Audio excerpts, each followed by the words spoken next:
लालची सास बहू की कहानी। गांव में रहने वाली सुमित्रा देवी एक बहुत लालची औरत थी। उनके बेटे रवि की शादी एक सरल और संस्कारी लड़की राधा से हुई थी। राधा अपने ससुराल को अपना परिवार मानकर सेवा करती थी, लेकिन उसकी सास का मन हमेशा पैसों और संपत्ति के लालच में लगा रहता था। लालच का बीज। सुमित्रा देवी को अपने बेटे की कमाई से भी संतोष नहीं था। वह चाहती थी कि बहू अपने मायके से खूब सारा दहेज और पैसे लाए। हर दिन वे राधा को ताने मारती। तेरे मायके वाले तुझे कुछ देकर नहीं भेज सकते क्या? कम से कम सोने के गहने और कुछ नगद तो देने चाहिए थे। राधा ये सब सुनकर चुपचाप सहन कर लेती, क्योंकि उसे अपने परिवार की इज्जत बचानी थी।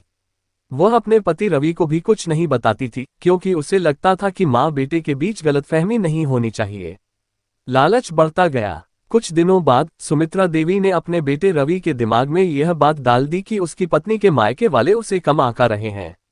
रवि धीरे धीरे अपनी माँ की बातों में आने लगा और राधा से दूरियां बढ़ाने लगा। अब सास ने बहू पर और दबाव डालना शुरू कर दिया। अगर तेरे घरवाले तुझे प्यार करते तो तुझे कुछ न कुछ जरूर देते। तेरा मायका बहुत कंजूस है। राधा को ये सब सुनकर बहुत दुख होता था, लेकिन वह सहनशील थी। एक दिन गांव में एक संत महात्मा आए। वे लोगों को समझा रहे थे कि लालच इंसान का सबसे बड़ा दुश्मन होता है। उन्होंने एक कथा सुनाई। एक लालची औरत हमेशा अपने बहू से सोने चांदी की मांग करती थी। धीरे धीरे उसका बेटा भी अपनी मां की बातों में आकर अपनी पत्नी को कष्ट देने लगा।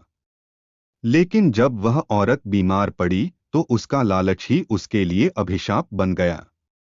उसके अपने ही बेटे ने उसे वृद्धाश्रम भेज दिया, क्योंकि उसकी सेवा करने वाला कोई न बचा था। उन्होंने बहू से माफी मांगी और वचन दिया कि अब वह लालच नहीं करेगी। रवि को भी अपनी भूल का एहसास हुआ और उसने अपनी पत्नी राधा से क्षमा मांगी। इस कहानी से हमें ये सीख मिलती है कि लालच हमेशा बुरा परिणाम लाता है। हमें अपने रिश्तों को पैसों और दौलत से ऊपर रखना चाहिए, तभी परिवार में सुख शांति बनी रहती है। यदि आप मेरे चैनल पर नए हैं तो कृपया मेरे चैनल को लाइक और सब्सक्राइब करें। यदि आप इस प्रकार की रोचक कहानी सुनना चाहते हैं तो हमारे चैनल अनमोल कहानी से जुड़े रहें।